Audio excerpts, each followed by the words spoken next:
mesti di awal, di tengah, di ujung, nggak ada. Puasa bulan Rajab itu dalilnya umum. Dalil pertama, inna iddata syuhuri indallahi 12 syahran fi kitabillah yauma khalaqas samawati wal ard minha arba'atun hurum. Ada 4 bulan yang mulia, umum. 4 bulan mulia, ibadahnya pun umum. Dalil yang mengkhususkan ibadah puasa, wa minal hurumi fasum. Di bulan-bulan puasa, di bulan-bulan haram berpuasalah. Puasanya bebas, mau kapan saja, mau di awal, mau di ujung, mau di tengah, mendapatkan puasa. Keutamaan puasa bulan Rajab. Ini tentang puasa bulan Rajab. Demikian, wallahu a'lam bishawab. Alhamdulillah, terima kasih Ustaz atas jawabannya. Oke. Selanjutnya adalah, saya ingin bertanya, untuk zakat jika bisa suami belum bekerja, apakah boleh dibayarkan zakatnya setelah sudah bekerja? Kalau suami belum bekerja, dia tidak ada income, tidak wajib bayar zakat. Karena wajib bayar zakat itu syaratnya punya zakat apa ini sekarang. Kalau zakat harta, dia punya pendapatan 85 gram setahun. Dia nggak kerja, nggak ada duit, ya dia nggak wajib bayar zakat. Kapan dia wajib bayar zakat? Ketika dia mampu. Milkut tam, dia punya harta kepemilikan sempurna, bukan barang angsuran. Yang kedua adalah milik sendiri, bukan milik berkongsi. Yang ketiga, sampai nisab 85 gram. Ternyata dia enggak punya. Ada punya tapi berkongsi dengan beberapa orang yang belum sampai nisab. Dan dia tidak sampai nisab, jadi tidak wajib bayar zakat. Apa yang mau dibayarkan? Dia tidak cukup syarat untuk wajib bayar zakat. Demikian, wallahu a'lam bishawab. Alhamdulillah, terima kasih kembali Ustaz untuk maaf jawabannya. Masih ada waktu sedikit lagi, yaitu pertanyaan dari Bapak Saiful. Saya izin bertanya, bagaimana cara menghitung zakat profesi yang benar? Syukur Ustaz.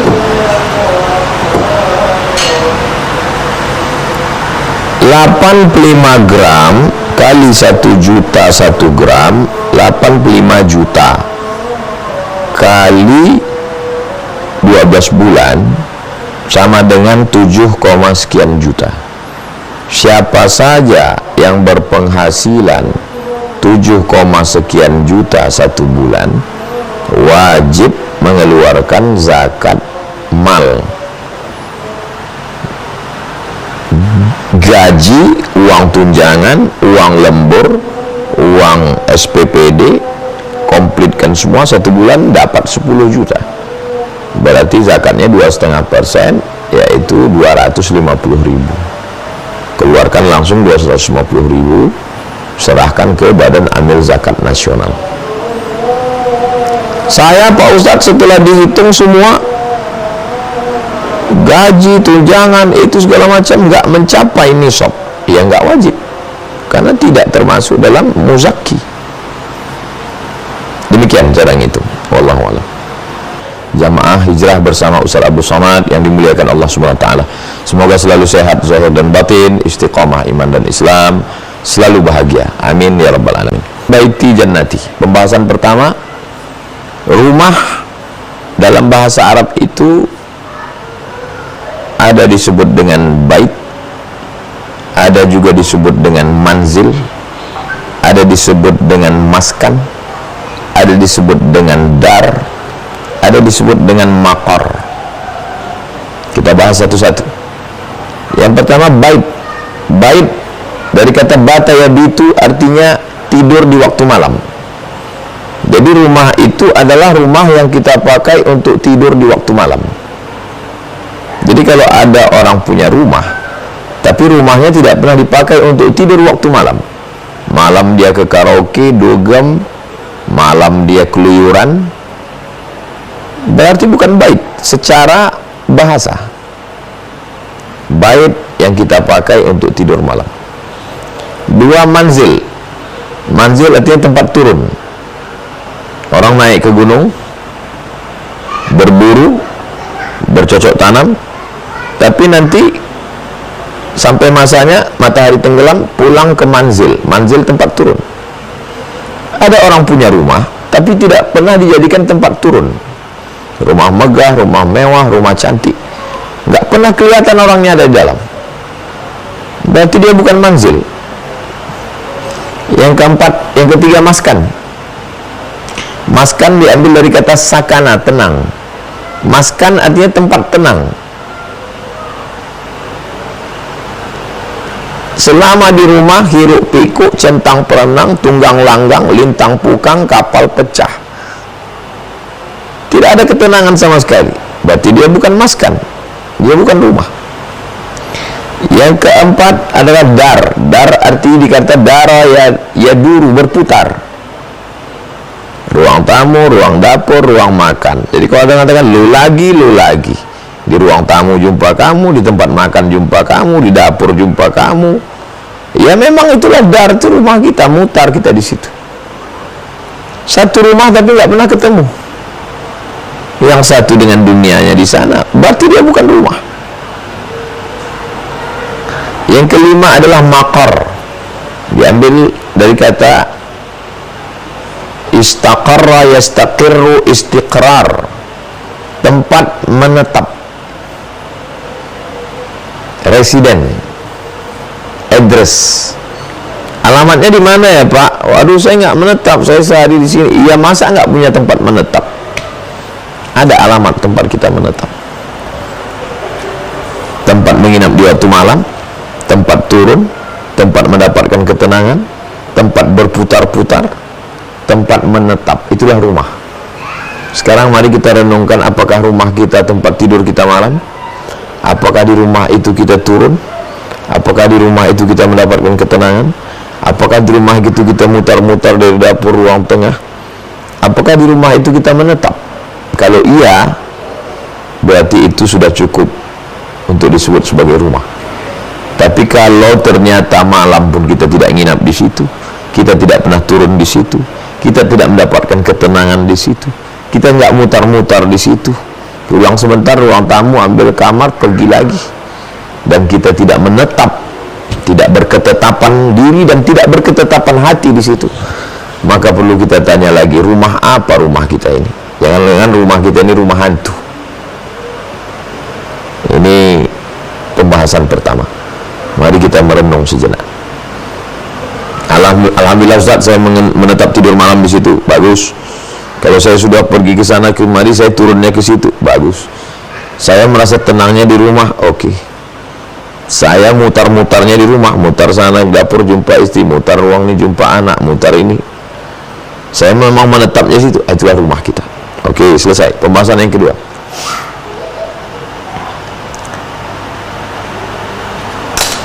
Nabi sholat, lalu Nabi mendorong ujung kaki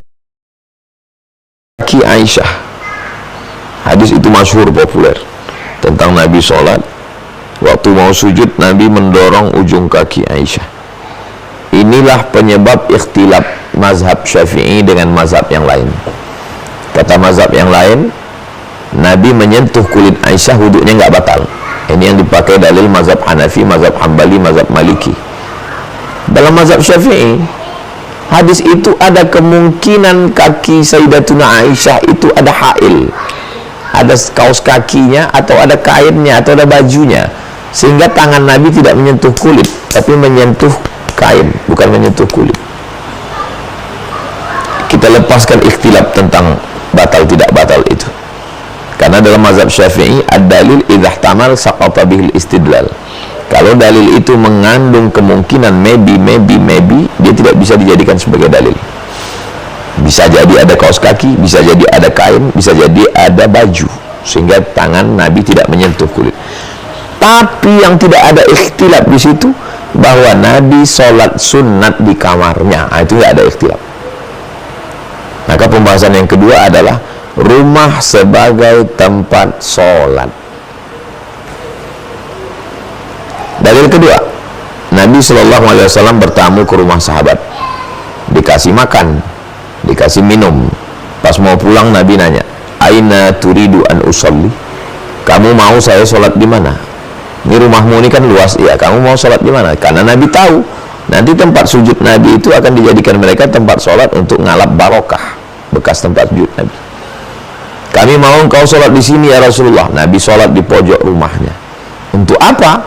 Sebagai musalla al-bait, tempat sholat sunat di rumah. Sholat duha di situ, sholat hajat di situ, sholat taubat di situ, sholat wudhu di situ, sholat tahajud di situ.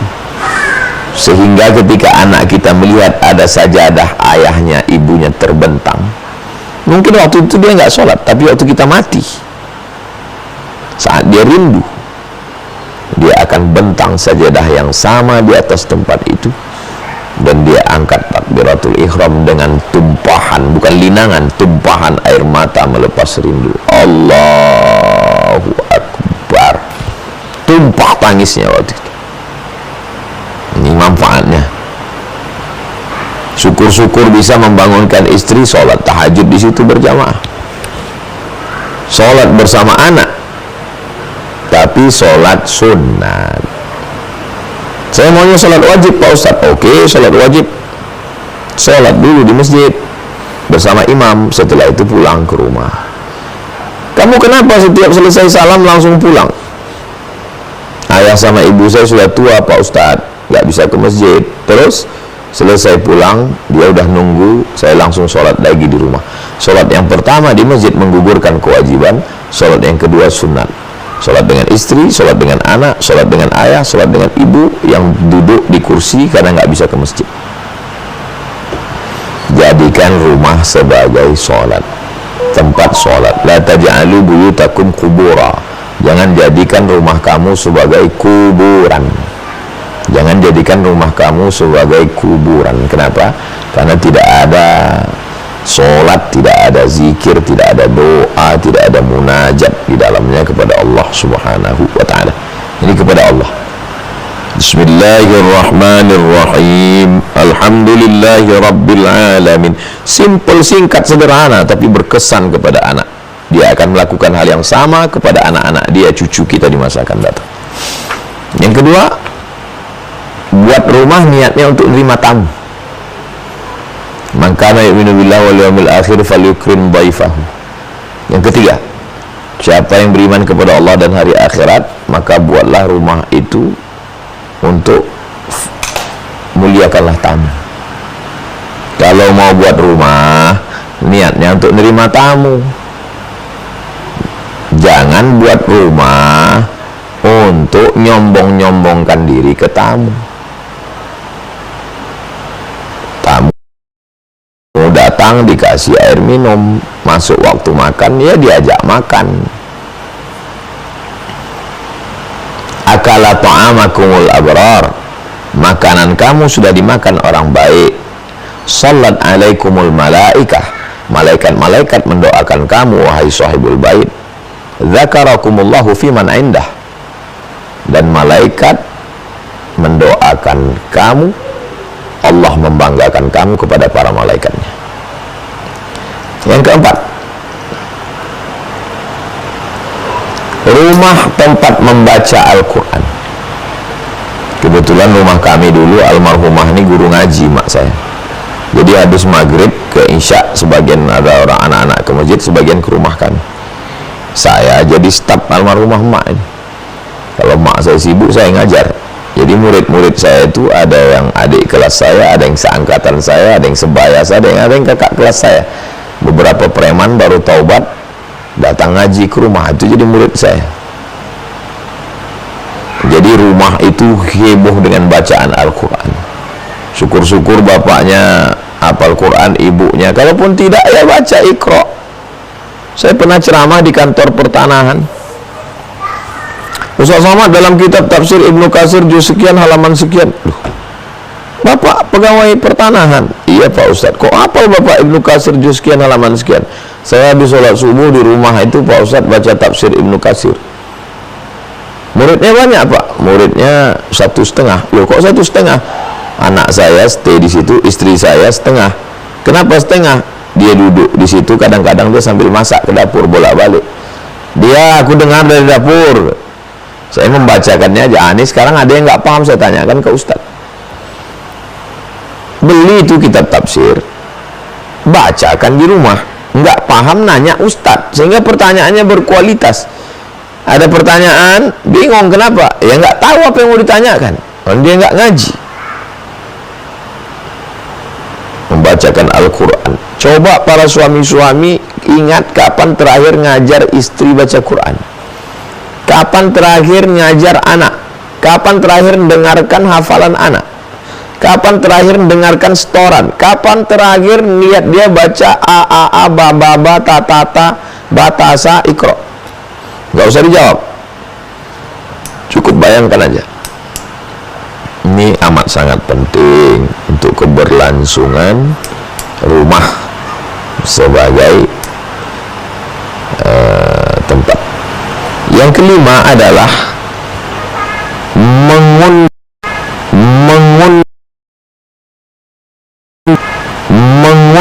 ulama. Dulu kalau ada Maulid Nabi, Isra Mi'raj, Nuzul Quran, datang penceramah ke kampung kami. Itu diundang almarhumah mak saya ke rumah, dia masak. Dimasukkannya kain sarung. Saya anak-anak nggak ngerti, nggak paham apalah maksud. Baru saya paham bagaimana sahabat dulu menjemput Nabi dan tabi'in mengundang sahabat untuk makan ke rumah. Maka saya kalau tahu ada ulama datang, ya sesuai kemampuan kita. Mohon maaf Pak Kiai, kalau berkenan. Dulu ada ustadz penghafal Quran datang ke rumah kakak ibu saya. Di ruang tamu, dibawa ke kamar, dibawa ke dapur, sampai dibawa ke dapur. Heran saya apa? Ternyata untuk ambil ngalap barokah ulama penghafal Quran. Begitulah dulu Nabi SAW dibawa oleh sahabat, bekas-bekas atharus salihin, bekas-bekas orang soleh. Itu kan Nabi, bahasa ulama, al-ulama warathatul anbiya, ulama pewaris para nabi. Kita dikumpulkan semua. Nanti kalau kita mati, anak-anak kita itu ingat. Sekarang kenapa saya ingat? Ya karena orang tua saya buat. Dan sekarang Buya Yahya, Ustadz Hanan At-Taki, Ustadz Taki Malik, Ustadz Salim Afillah, Ustadz Luqmanul Hakim, Habib Ja'far, Habib Muhammad bin Anis, Habib Ali Zainal Abidin dari Malaysia.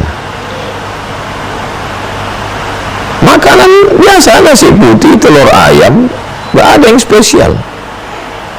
Tapi melanjutkan tradisi orang tua dulu. Saya bawa anak saya, tolong doakan Kiai, tolong doakan Habib, mengambil barokah. Besok saya dapat kabar Ustadz Luqmanul Hakim membaca kitab Imdadul Mughith. Saya minta dari jam 8 pagi sampai jam 12 membacakan kitab itu ke santri, ke ustazah, lalu kemudian ke jamaah. Habis itu minta doa anak-anak, mengharapkan barokah para ulama, sehingga turunlah keberkahan di dalamnya. Syukur-syukur dia bisa ceramah. Kalau ngundang ulama ke rumah, minta pembahasannya tentang harta warisan, jangan tentang sabar. Kalau suami meninggal, istri dapat berapa? Bagaimana dengan wasiat? Bagaimana dengan hibah ke anak-anak? Supaya bagaimana, apa yang dilakukan pertama kalau suami mati? Jangan sampai kita suami mati bingung, ini anak istri mau dimasukkan di kamar atau jangan dimasukkannya ke garasi, ke gudang. Bingung dia mau diletakkan di mana, kuburnya kapan, siapa yang diundang. Waktu sakit keras mau sakratul maut, siapa yang bisikkan la ilaha illallah. Ini insya Allah kalau itu kita jalankan, ketenangan itu seperti burung. Bagaimana cara kita supaya burung ini mau datang?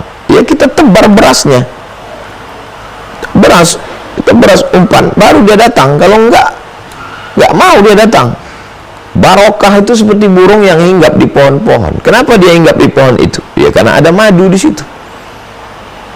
Bagaimana keberkahan itu bisa datang? Diundang dengan sholat, diundang dengan tamu. Doa tamu habis minum itu, ya Allah, jadikanlah orang yang punya rumah ini sakinah, mawaddah warahmah. Wa idza quri'al Qur'an, kalau Quran dibacakan fastami'u lahu, dengarkan baik-baik, wa ansitu, diam, la'allakum turhamun, mudah-mudahan kamu dapat rahmat, turun rahmat Allah subhanahu wa ta'ala. Mendatangkan ulama memiliki keberkahan, memiliki karomah kalau dia wali Allah. Kalaupun tidak, dia mengajarkan kebaikan, para penghafal Quran, mujahid fi sabilillah. Poin yang keenam, rumah sebagai tempat silaturahim. Makanya dulu ada tradisi malam Jumat wirid Yasin. Laki-laki RT RW datang ke rumah. Rumah itu kecil, akhirnya dibukalah di depan rumah pakai tenda. Orang dulu nggak mementingkan apa makanannya di rumah siapa. Yang dipentingkan mereka bahwa ya mereka bisa silaturahim, bisa minum, bisa ngeteh, bisa makan, bisa duduk, bisa zikir, bisa baca Quran. Sekarang banyak orang yang nggak tahu rumah tetangganya. Kenapa? Ya nggak ada silaturahim. Wirid Yasin itu sebetulnya casingnya aja, daripada duduk-duduk nggak tentu arah. Mari kita baca Yasin.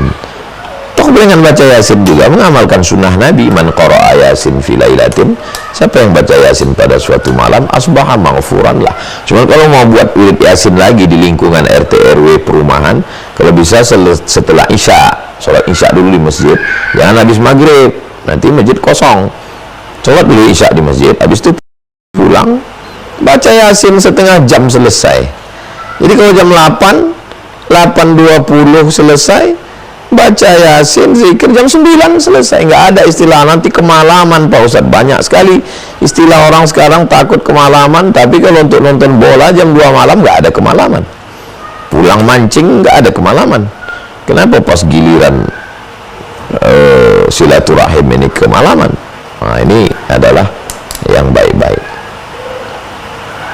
Lalu kemudian yang ketujuh, jangan melakukan apapun yang mengundang murka Allah di rumah. Berjudi, pakai sabu, khamar, narkoba, berzina, membiarkan anak pacaran, berselingkuh. Datang anak-anak bertamu malam Ahad dibiarkan, itu memfasilitasi zina itu. Ustadz aja pikirannya kotor, mereka nggak zina kok. Memang nggak waktu itu, tapi dalam Islam ada namanya sadduz zari'ah, menutup pintu zina itu ditutup. Saya ini di sini dikenal masyarakat, saya ini ngaji, saya jamaah masjid. Kalau mereka tahu anak saya didatangi laki-laki, apa kata dunia? Kamu datang nih kemari mau jalan-jalan atau mau nikahi anak saya? Kalau mau nikahi anak saya, kapan kau datang bawa mahar? Insya Allah kalau dia bertanggung jawab, ya saya mau nikah. Kalau tidak, mohon maaf Pak, cabut dia. Nah, ini penting sekali. Jangan pernah mengundang murka Allah dengan perbuatan macam-macam di rumah. Situlah turun azab Allah subhanahu wa ta'ala. Ketika azab itu datang, baru bingung, apa ini, kacau balau, centang perenang, hancur lewur, kapal pecah. Ya gara-gara kita yang mengundang murka Allah itu. Ini 7 poin pembahasan kita malam ini. Makna rumah, bagaimana menciptakan rumah menjadi surga, sholat sunat, lalu kemudian muliakan tamu, Al-Quran, ulama, silaturahim, jangan undang murka Allah subhanahu wa ta'ala. Insya Allah kalau begitu kita laksanakan, kita tertolong di hadapan Allah dan di hadapan manusia. Ada 7 poin yang kami catat Bapak Ibu. Menarik, poin pertama tadi ternyata rumah itu ada 5 definisi. Bait, manzil, maskan, dar, maqam. Bait itu sebagai tempat tidur, kemudian manzil sebagai tempat kita singgah, turun ya. Yang ketiga maskan, tempat hadirnya ketenangan. Di rumah itu memang sumber ketenangan kita. Kalau pulang ke rumah nanti jadi tenang. Tempat dar, tempat kita berputar. Kemudian makor, tempat kita menetap. Dan 6 poin berikutnya, rumah sebagai tempat sholat, ya, jadi jadikan rumah sebagai tempat sholat sunnah gitu ya, bukan tempat sholat wajib, terutama kalau laki-laki. Kemudian yang ketiga, rumah untuk memuliakan tamu. Yang keempat, rumah tempat untuk kita membaca Al-Quran. Kelima, rumah untuk mengundang ulama. 6. Rumah sebagai tempat silaturahim. Dan yang terakhir adalah jangan pernah mengundang muka Allah dengan bermaksiat di rumah. Baik, Masya. Kita langsung masuk sesi tanya jawab Bapak Ibu. Di Zoom ini ada fitur raise hand, bisa angkat tangan. Silakan dicari dulu fiturnya di situ. Kalau bingung katakan saya di kolom chat, nanti saya pilih. Kalau bisa dicari dulu ya fiturnya ya. Fitur raise hand di partisipan kan ada angkat tangan. Oke, saya persilahkan dari pojok kiri yang paling pertama kali angkat tangan dan yang buka kamera. Bapak ada dari Bandung. Silakan. Assalamualaikum warahmatullahi wabarakatuh. Waalaikumsalam warahmatullahi wabarakatuh.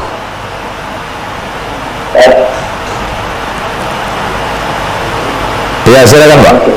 Barakallah. Mungkin sebelumnya saya termasuk mudah-mudahan dengan bertanya tadi. Barakallah. Dan yang saya tanyakan Ustaz, ketika rumah yang masuk ke rumah yang muslim sama rumah yang muslim gitu ya, kenapa berbeda suasananya tadi? Jadi namanya sebetulnya rumah kita kan walaupun sederhana itu ada saja.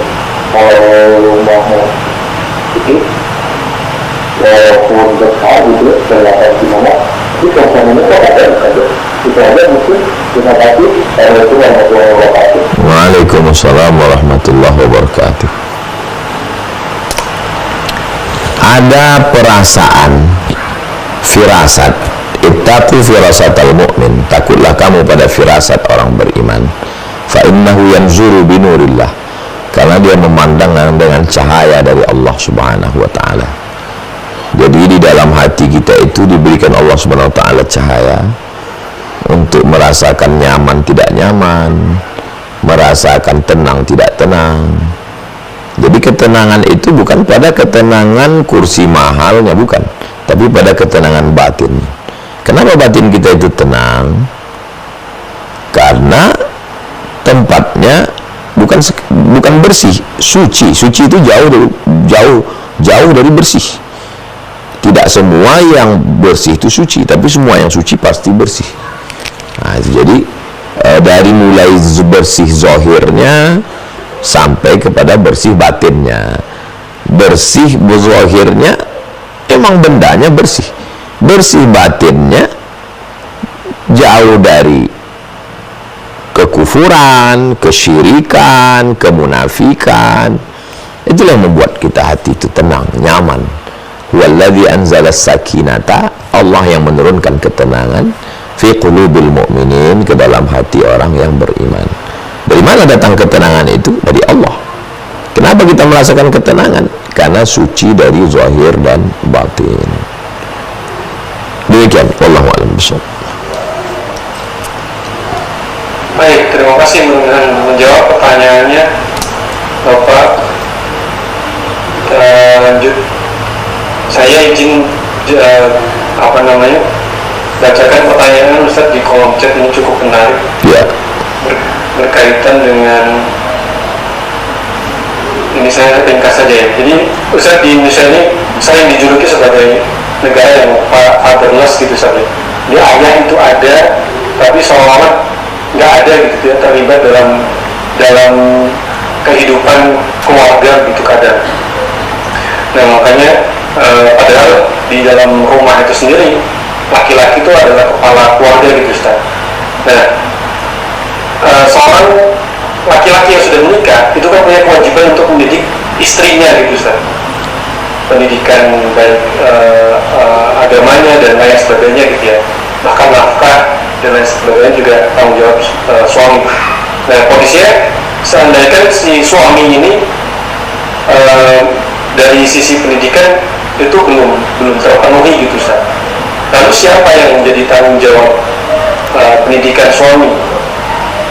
Ya kalau istri tadi kan penanggung jawabnya adalah suami. Nah, kalau seorang laki-laki, siapa yang punya tanggung jawab untuk mendidik seorang laki-laki? Apa mohon pencerahannya? Seorang laki-laki setelah dewasa, selesai S1, tapi tidak punya pemahaman agama, secara sekolah umum fisika, biologi, kimia, matematikanya bagus, tapi dia tidak punya pemahaman agama yang baik. Kalau perempuan, kekurangan itu diisi oleh suami. Kalau laki-laki, siapa yang bertanggung jawab?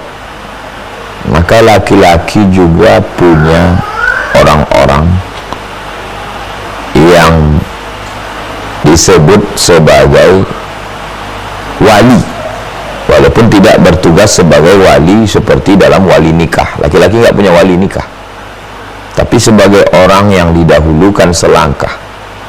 Kalau bahasa Minangkabaunya, didulukan selangkah, ditinggikan seranting, daunnya tempat bernaung, batangnya tempat bersandar, akarnya tempat bersila. Ada saudara dari ayahnya, saudara dari ibunya. Jadi kita ini di Nusantara ini, setiap suku itu punya local wisdom. Laki-laki di suku Minangkabau, siapa menasehati dia? Mamaknya. Mamak itu maksudnya adalah saudara laki-laki dari ibunya. Ibu saya punya 5 saudara laki-laki. Ini 5 saudara laki-laki ini bisa memanggil saya kalau saya kurang adab, kurang tata krama, kurang sopan, kurang santun. Perhatikanlah di suku Batak, itu ada saudara ayahnya, saudara, atau tidak ada hubungan saudara, tapi marga, secara marga dia lebih tua. Secara marga dia lebih tua. Itu akan memanggil dia untuk memberikan dia pengajaran. Maka di dalam Islam ada namanya amar ma'ruf nahi mungkar. Jadi tidak mesti hanya punya hubungan nasab. Saya melihat ada laki-laki tidak bertanggung jawab, walaupun saya bukan ustadz, misal saya biasa, saya wajib ngasih tahu dia. Sebagai apa? Sebagai muslim. La ta'murunna bil ma'ruf, ajak orang buat baik, wala tanhauna 'anil munkar, larang orang buat munkar. Amar ma'ruf nahi munkar. Jadi kalau ada laki-laki mengatakan, ngapain kamu intervensi saya? Saya tidak intervensi kamu. Saya sedang menjalankan ajaran Islam. Jadi kalau begitu, siapa yang akan mendidik seorang laki-laki? Keluarganya. Siapa lagi? Tokoh adatnya. Siapa lagi? Sesukunya. Siapa lagi? Saudara semuslimnya. Kenapa banyak sekarang laki-laki tidak mau tahu? Berarti 4 unsur ini tidak bekerja. Tokoh adat tidak bekerja, tokoh sesuku tidak bekerja, tokoh agama tidak bekerja, masyarakat tidak bekerja. Semua diam melihat kejahatan. Siapa yang jadi korban? Perempuan. Istri-istrilah yang menjadi korban dari laki-laki yang kurang ajar. Bapaknya tidak mengajar, ibunya tidak mengajar, walinya tidak mengajar, tokoh adatnya tidak mengajar, ulamanya tidak mengajar. Jadilah kepala rumah tangga kurang ajar, dan yang paling teraniaya adalah yang paling lemah di rumah itu. Siapa yang paling lemah? Istrinya. Anak-anak. Anak pun kalau sudah besar melawan dia. Tapi anak-anak kecil, maka yang selalu menjadi korban KDRT itu adalah perempuan, anak kecil, anak perempuan. Anak laki-laki agak selamat dikit. Kalau ibu didik anak laki-laki ibu dengan baik, maka menantu ibu akan ringan. Tapi kalau anak ibu kurang ajar, ada perempuan lain yang sejenis dengan ibu akan merasakan kesulitan untuk menjaga anak ibu. Dari mulai meletakkan handuk di atas tempat tidur, menarik baju paling bawah sampai yang lipatan atas tumbang centang perenang, sampai piring kotor pun tak terangkatnya ke dapur, dan seterusnya. Keluhan-keluhan perempuan yang kita tonton di TikTok dengan video-video pendek itu. Kenapa itu terjadi? Iya, karena laki-laki kurang ajar. Tidak diajar oleh ibunya, tak diajar oleh ayahnya, tak diajar oleh tokoh adatnya, tidak diajar oleh ustadznya, tidak diajar oleh masyarakatnya. Menjadilah anak kurang ajar. Anak kurang ajar menjadi orang besar yang kurang ajar, big baby. Dia big badannya tapi otaknya masih baby. Anak-anak yang terjebak di tubuh orang tua. Ini yang banyak terjadi sekarang. Memang suami saya ini nggak mabuk Pak Ustadz, nggak pakai korban, nggak narkoba, nggak selingkuh, tapi perbuatannya naik asam lambung saya Pak Ustadz. Apa nggak kasihan kita tengok perempuan macam itu? Demikian Ustadz Alfred. Terima kasih atas jawabannya. Baik, kita beralih ke pertanyaan yang ada di Zoom ya. Saya persilakan untuk Ibu Dani, Umi Dani dari Simalungun. Silakan dibuka.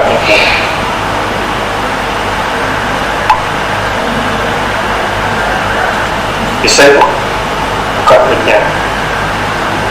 Silakan, sudah bisa. Assalamualaikum Ustaz.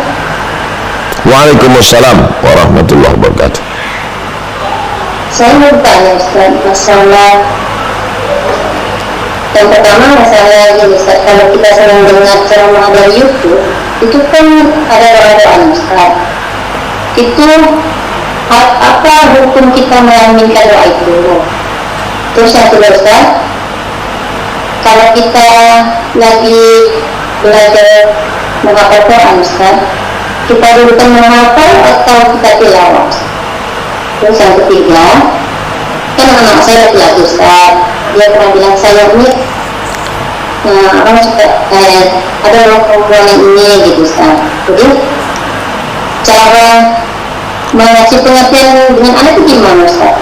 Karena kan kalau kita langsung bilang nggak pacaran gitu kan pastinya dia ini berontak dia itu Ustaz. Cara supaya mengarahkan anak itu supaya dia jauh dari pacaran, supaya dengan memang Ustaz itu biar baik juga Ustaz.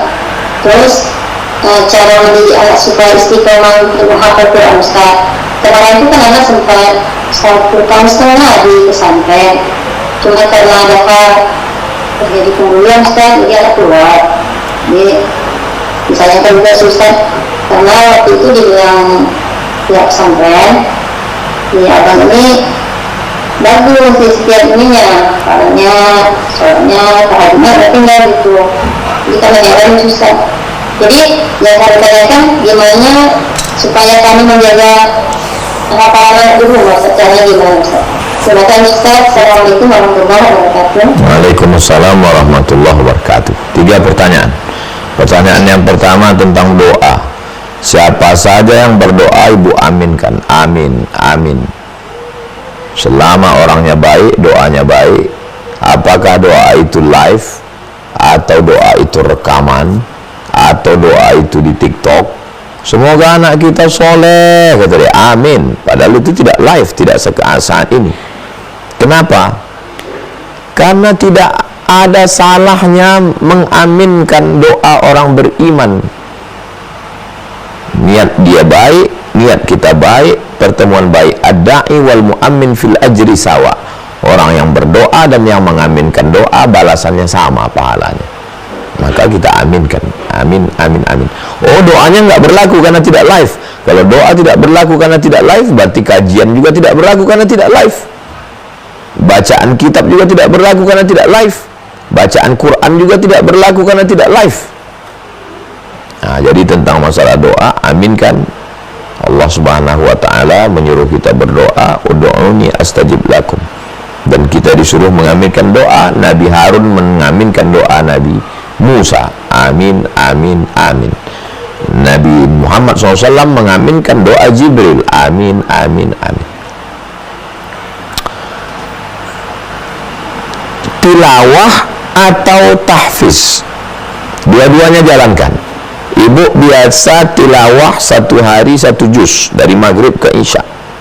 Tapi ibu mau tahfiz juga, ibu kurangi tilawahnya. Tilawahnya setengah jam, tahfiznya setengah jam. Atau ibu tambah waktu dari maghrib ke isya, ibu tetap tilawah ngejar 1 juz, ibu cari waktu lain sebelum subuh bangun untuk tahfiz. Dua-duanya dapat. Dua tipsnya. Waktu yang ada itu ibu bagi dua, atau ibu buat waktu tambahan sehingga dua-duanya dapat, tilawahnya dapat, tahfiznya dapat. Ketiga, tentang anak laki-laki. Kalau hubungan emosional ibu dekat dengan anak laki-laki, jangan kau pacaran, insya Allah tak pacaran dia. Jangan kau tinggalkan sholat, insya Allah. Jangan pernah berhenti mulut bercakap. Jangan pernah berhenti sholat sunat hajat untuk anak. Jangan pernah berhenti untuk kebaikan anakku ini Al-Fatihah dan tutup dengan sholawat. Tentang masalah murajaah dia, kalau ada di masjid itu ustaz hafal Quran, imam, suruh dia murajaah ke masjid. Kebetulan ada di situ pondok ini terbuka untuk semua orang, melayani untuk murajaah. Ada satu ustaz khusus disuruh duduk. Siapa yang mau murajaah di Mesir, syekh itu duduk ba'da asar ke maghrib ke isya. Siapa yang dia mau murajaah silakan. Tak ada model begitu. Ibu membuka Quran digital, baca hafalan kau mana. 1 jam, 2 jam sesuai dengan waktu kosong. Tak juga sanggup kau murajaah, rekam, kirimkan ke aku. Aku sibuk berdagang di pasar, nanti ku dengarkan bacaan. Demikian, wallahu a'lam bishawab. Baik, terima kasih.